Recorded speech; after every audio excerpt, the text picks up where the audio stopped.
Jungle.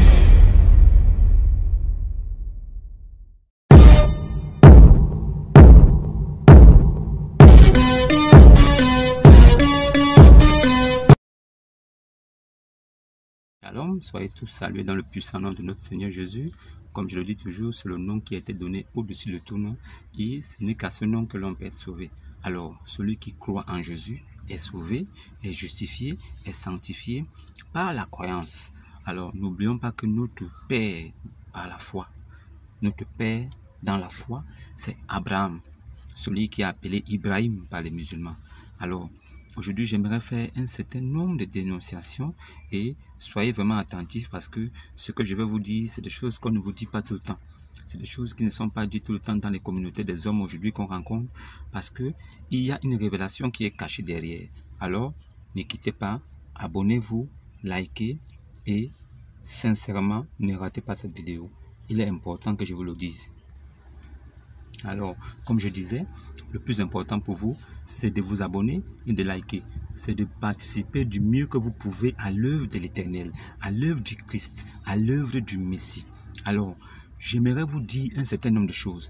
Des choses qui sont dans les Saintes Écritures que les gens ne vous disent pas. Les choses qui sont dans les Saintes Écritures que les pasteurs, vos pasteurs dans vos communautés ne vous disent pas. Les choses qui sont dans les Saintes Écritures, la Torah et l'Évangile, que vos prêtres, que vous appelez pères spirituels là, ne vous disent pas. Alors, j'aimerais vous dire des choses que vos évangélistes ne vous disent pas. J'aimerais vous dire des choses que vos imams ne vous disent pas. Des choses qui vous conduisent dans l'enfer. Ça veut dire que c'est une route bien tracée vers l'enfer, mais ces gens-là ne vous cachent la vérité. Alors, si vous connaissez la vérité va vous affranchir et la vérité est une lumière de vie. Lumière et vérité de vie pour des personnes qui ont la connaissance révélée de Christ. Alors, voilà, on va commencer par là. Sachez, frère, un homme qui vient de la part de Dieu et qui vous dit que le dimanche, c'est le jour du sabbat, c'est un maudit. Si vous mourrez dans ça, vous allez en enfer. Et lui-même qui vous prêche que le dimanche est le sabbat, il va en enfer avec vous. Pourquoi? Jésus est venu, lui-même Jésus avec ses disciples, il faisait exprès. Ses disciples ont foulé le sabbat aux pieds. Et quelle est la réponse que Jésus a donnée à ceux qui le voyaient faire ces choses? Alors, toi qui dis que tu viens de la part de l'Éternel, comment est-ce que tu peux permettre que tes disciples rentrent dans des champs, ils prennent de maïs, ils font tout, ils mangent le jour du sabbat? Alors, n'oubliez pas que le jour du sabbat était un jour où il ne fallait ni manger, ni boire.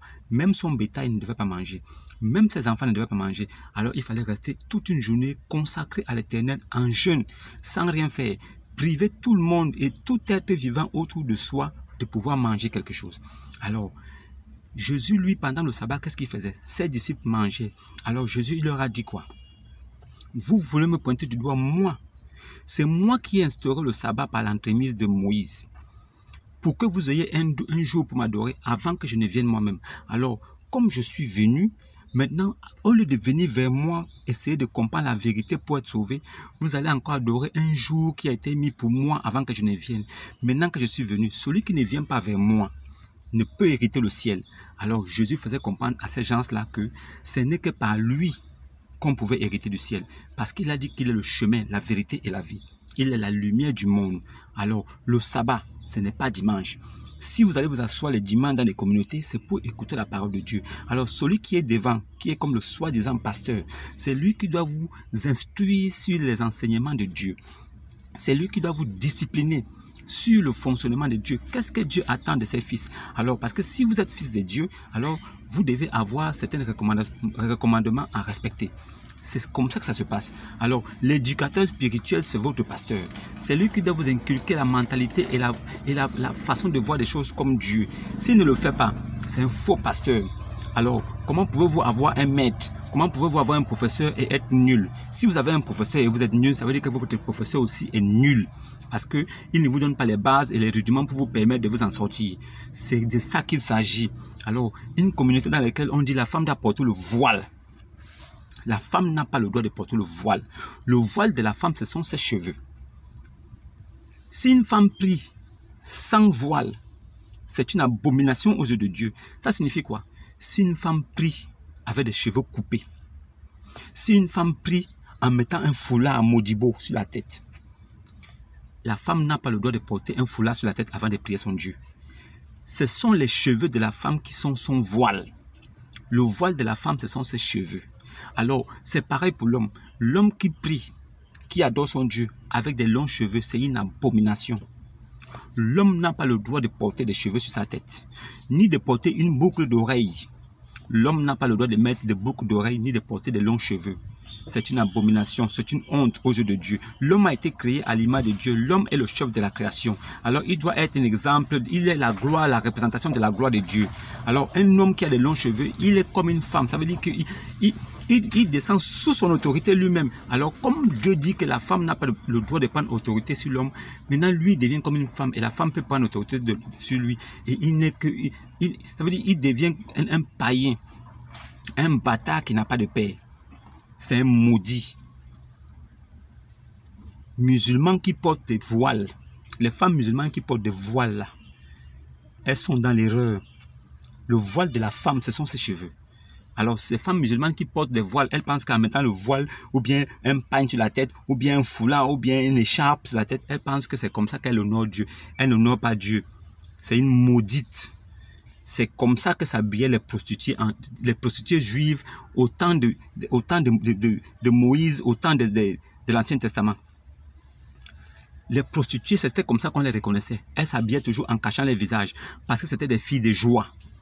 Les musulmans portent des trucs, elles cachent les visages. Elles pensent que c'est ça qui les rend pieux. Non, la piété n'est pas de l'extérieur. Ce n'est pas à l'extérieur qu'on reconnaît la piété. La piété, c'est à l'intérieur du cœur. Voilà pourquoi Dieu a dit que les musulmans sont des tombeaux blanchis. Les catholiques sont des tombeaux blanchis. Pourquoi? À l'extérieur, ils ont une apparence de bien, mais dans leur cœur, on trouve l'abomination et le mal. L'église catholique, c'est de l'abomination. Les prêtres catholiques sortent avec les petits enfants de cœur. Dans la Bible, il n'existe pas d'enfant de cœur. Vous ne verrez pas un apôtre de Jésus-Christ avec un enfant de cœur. Ça n'existe pas.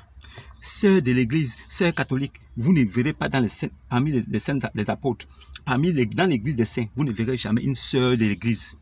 Vous ne verrez pas ça. C'est de l'abomination. Ces soi-disant sœurs d'église-là couchent avec les pasteurs. Elles couchent avec les prêtres. Elles font des enfants qu'on envoie dans des couvents. C'est des maudites. Ça veut dire qu'ils ne craignent pas Dieu, mais ils font semblant devant les hommes. Alors, si vous faites semblant devant nous les hommes et vous pensez que vous trompez Dieu, maintenant le peuple qui vous suit là, ils vont où? Vous conduisez le peuple de Dieu en enfer. Les pasteurs, les prêtres qui disent qu'ils font cure d'âme. Il faut offrande pour la cure d'âme. Ça veut dire que tu dois venir payer pour qu'on te fasse une cure d'âme. Qu'est-ce que les prêtres appellent cure d'âme? Oh non, ton grand-père avait des liens sataniques, il avait des quoi sataniques, il avait des liens sataniques, des alliances sataniques qu'il avait tissées. Alors c'est ça qui vous poursuit aujourd'hui. Qu'est-ce que vous racontez là? Cure d'âme. Toi, un prêtre catholique, tu peux soigner une âme? Est-ce qu'un prêtre catholique peut soigner une âme? Une cure d'âme, c'est soigner l'âme. C'est de l'abomination. Ce n'est pas possible. Pour ceux qui ont de la tête, si vous avez un grain ça veut dire un grain d'intelligence.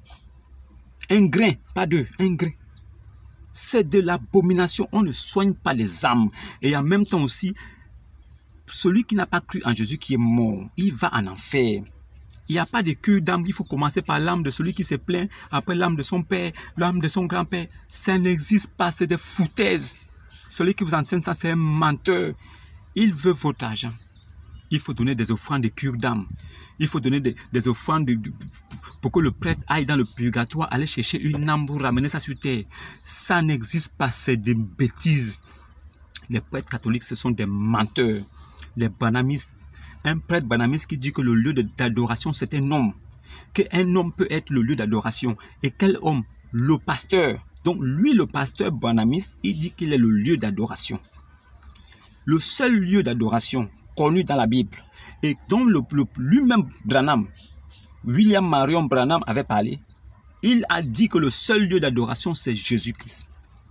Le seul lieu d'adoration d'un chrétien, c'est Jésus-Christ. Comment est-ce qu'un prêtre branhamiste peut dire qu'il est le lieu d'adoration? S'il devient le lieu d'adoration, ça veut dire que Jésus-Christ n'est plus là. C'est lui qui prend la place de Jésus-Christ.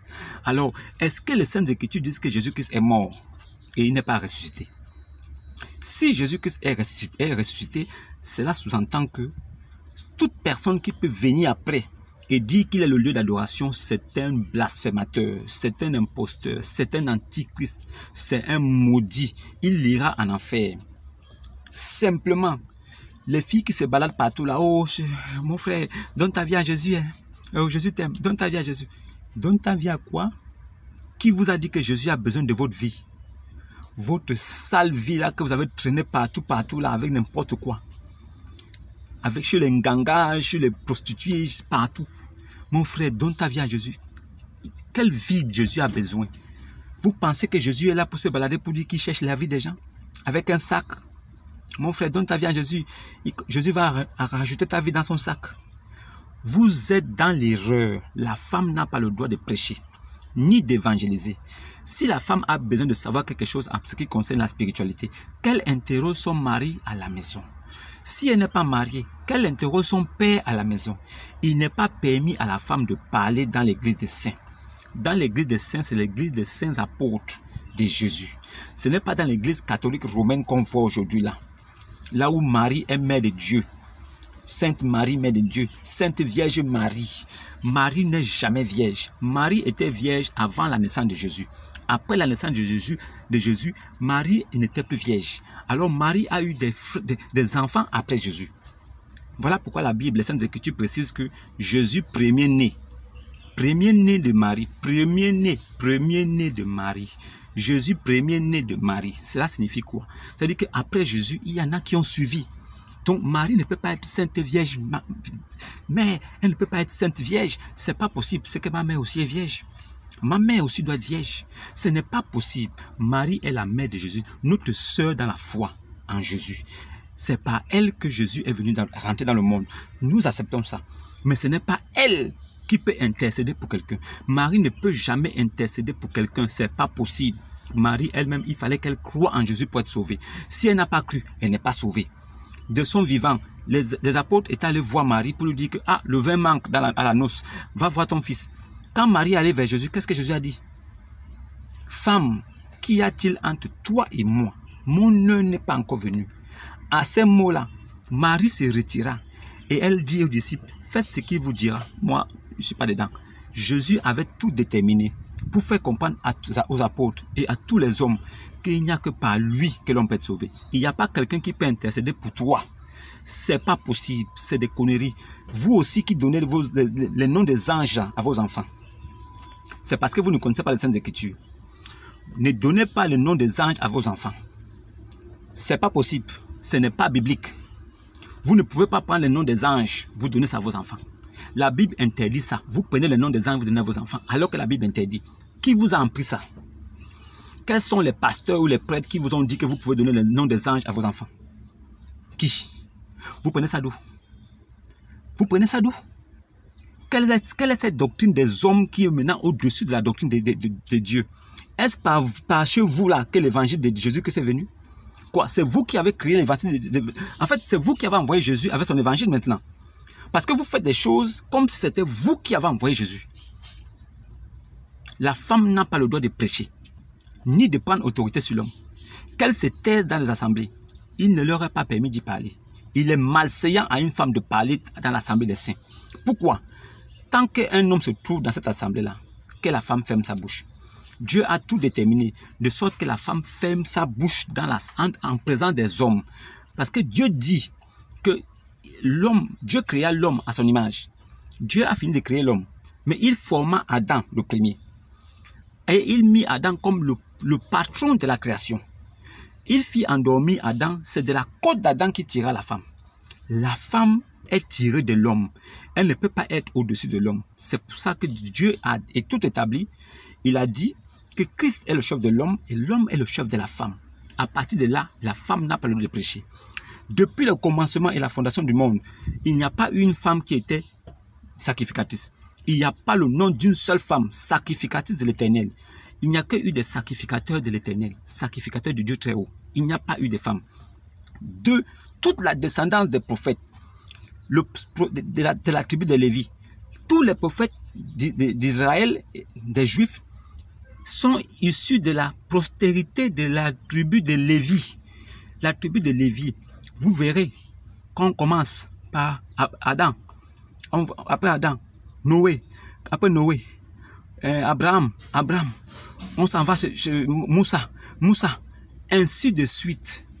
Il n'y a que eu des hommes. Ce sont des hommes qui dirigent le peuple de Dieu. Il n'y a que eu des hommes qui dirigent le peuple de Dieu. Alors ne me parlez pas de Déborah, prophétesse, ou bien Hulda. Ne me parlez pas de Déborah. On dit bien Déborah, prophétesse, exerçait le métier de juge.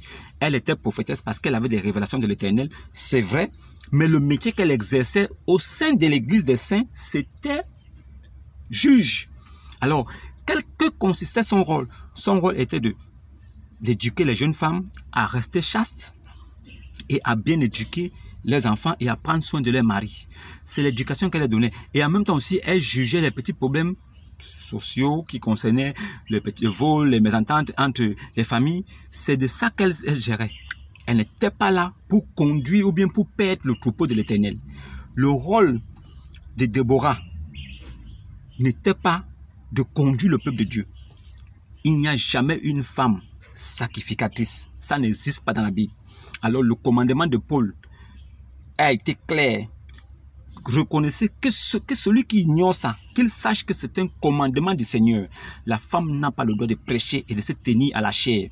Alors les femmes qui se tiennent à la chair, là, qui se font appeler maman apôtresse, maman prophétesse, maman pasteuse, maman révérend, c'est des Jézabel, c'est des prostituées.